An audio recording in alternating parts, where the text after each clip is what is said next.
बोला भारत माता की, भारत माता की, भारत माता की। वंदे वंदे वंदे। नरेंद्र मोदी जी जिंदाबाद, नरेंद्र मोदी जी जिंदाबाद। एथिरे आमे जयगढ़ प्लेयर रास्ता देकी जाबियर छक पर्यंत एवं जाबियर छक यू टर्न नहीं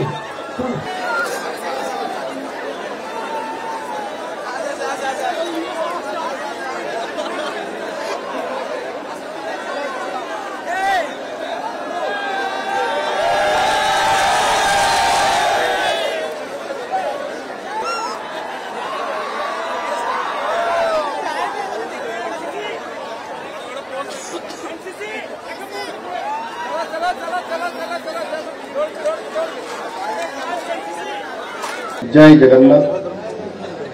आज आम समस्त एक पवित्र दिन, आनंदर दिन एवं संकल्प नेबार दिन।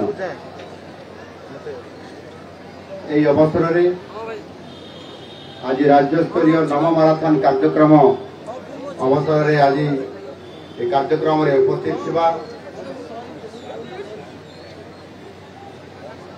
आम ग्रहण माननीय मंत्री श्रीयुक्त नित्यानंद गंड महोदय, माननीय मंत्री ये कार्यक्रम को आग को नौथुवा श्री सूरज सूर्यवंशी महोदय, माननीय विधायक एकाम्र श्रीयुक्त बाबू सिंह महोदय, माननीय विधायक तथा आमर आंबासाडर श्रीयुक्त सिद्धांत महापात्र महोदय, एठी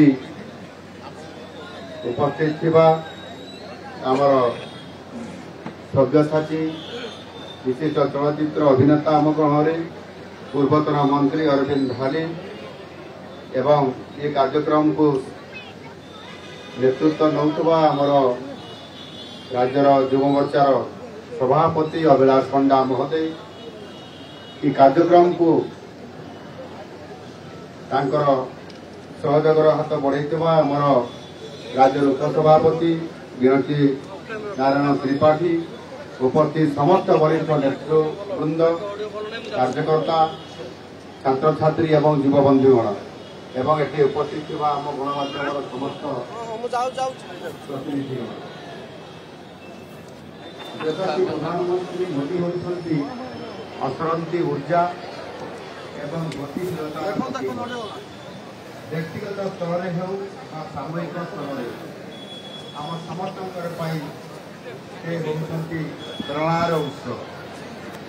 से एपरी एक व्यक्तित्व जहाँ समग्र देश को प्रत्येक स्तर में परिवर्तन मार्ग नहीं चलवा ये जरिया से चाहूँगी संकल्प आम समस्त सर्वोपरि भारत वर्ष गठित भारत निर्माण लक्ष्य यह को पूरण करने से निरंतर भावे आज आम पाखे उभा होती। आज भुवनेश्वर सहित देशर 75 सहर में 10 लाख युवक युवती को नहीं जो नव माराथन गणदौड़ आयोजन करा जायछि।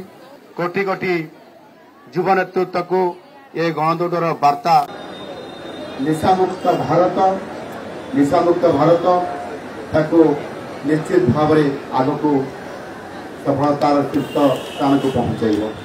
यही विशाल गणतंत्र आपण मैंने सामिल होती उपस्थित समस्त को मु अभिनंदन जनाऊँगी एवं नव माराथन को स्वागत करुँच। मोदी जी को अनेक संकल्प देशर अनेक समस्या दूर कर देशर दारिद्र्य वर्तमान सर्वनिम्न स्तर में पहुंच पारी। सब गाँव को बिजुली, सब गाँव को पीवा जोगाण क्षेत्र में आम संपूर्णता हासिल कर आज द्वार देश में आम पहुंची पारी। Make in India, digital India, startup India आदि कार्यक्रम आज देश को आत्मनिर्भर कर आज मुख्य आज दायित्व बहन कर समस्त निशार प्रभाव संपर्क में जानी। आज समाज में मद्यपान, गुटखा, धूम्रपान, गंजेई एवं विभिन्न ड्रग्स पर विभिन्न मादक द्रव्यर आज भयंकर भाव में यार इति प्रभाव पड़ुछि जे जोथे कि जीवन नेतृत्व आज भ्रष्ट हो जाउछि। निशा केवल जने व्यक्ति को नष्ट करे नहीं, ये संपूर्ण भाव में निज परिवार पाई एवं निज समाज रो प्रमुख भाव में बहुत क्षति करिथाय। निशा पाई पाठ पढ़ारे असफलता आसे, स्वास्थ्य क्षेत्र में अवनति आसे, अपराध प्रवृत्ति रे मध्य वृद्धि करिबारे बहुत सहाय्य करिथाय, परिवार रे अशांति आनिथाय। जने निशासक्त युवक तांकर पितामाता स्वप्न को संपूर्ण भाव में सबुदिन भांगी दे थाए। देशर भविष्य जी बढ़ी था सी देश समय क्रमे एक बोझरे परिणत हो जाए। भारत वर्ष को निशामुक्त करने मोदीजी यही नुआ संकल्प युववर्ग को राष्ट्र गठन दिगरे निश्चित भाव में प्रेरित कर उत्साहित कर देश को निशामुक्त कर दायित्व से युववर्ग उपरे आज संपूर्ण भाव में भरोसा करी आज कार्यक्रम को आज सफल करने से आह्वान देते। आपण मैंने ही मोदीजी संकल्प को निश्चित भाव में पूरण कर आपण मैंने ही एक परिवर्तन सूत्रधर हिसाब से आपण मैंने कार्य करेंगे। आज नव माराथन रे आपणकर पदचिन्ह एक प्रतिज्ञा भाव में ये निश्चित भाव में प्रतिफलित हो ये कथा मु आशा करी।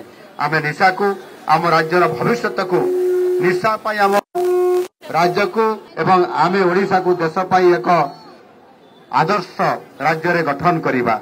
आसंतु मिलित भाव नव माराथन को केवल एक केवल अभियान नुहे बरं स्वास्थ्य एवं एकतार मूलमंत्र हिसाब से आम ताकू संकल्प नहीं आगे को कार्य करिबा। एणु समस्त को निशामुक्त भारत गठन करवा युववर्गर शक्ति को संपूर्ण भाव में एवं समस्त एकाठी होई आज ये कार्यक्रम रे निश्चित भाव में आपण माने अति उत्साह सहित हजार हजार संख्या रे उपस्थित रही ये जो माराथन नम माराथन कार्यक्रम रे शामिल होती। आज बहुत बड़ा गोटे ओडिशा रे समस्त कोटि कोटि जनसाधारण को वार्ता देवाई चाहूँगी। निश्चित भाव में विकसित भारत गठन जो संकल्प नहीं आम आग को बढ़ुंट समृद्ध ओडिशा गठन भावना को रखिक जो भाव में आम रखी मिशन रखी ताहा निश्चित भाव में आज ये कार्यक्रम आमको प्रेरणादायक हम उत्साहित कर सफलतार शीर्ष स्थान। भारत माता की, भारत माता की, वंदे वंदे, भारत माता की, भारत माता की, वंदे वंदे। धन्यवाद। वंदे उत्कल जननी।